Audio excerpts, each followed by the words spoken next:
So here we go. Hoping this is the right spot.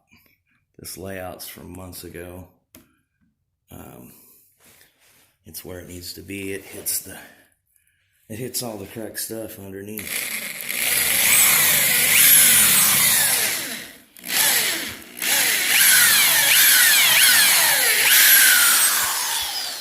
And it didn't hit nothing underneath.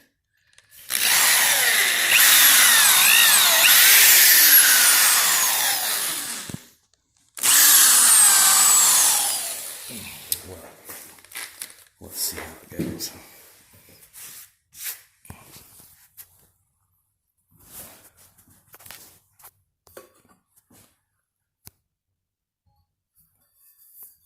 First you put this 1.5-inch pole in.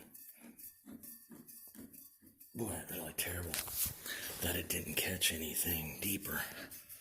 Or it's got a void. It caught something deep.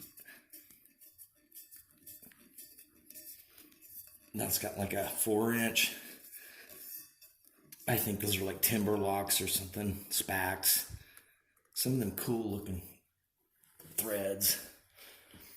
Hey, it looks plumb too. With the wall. And not too shabby with this set of pipes. So now the question is, does the other part fit? I'll get back.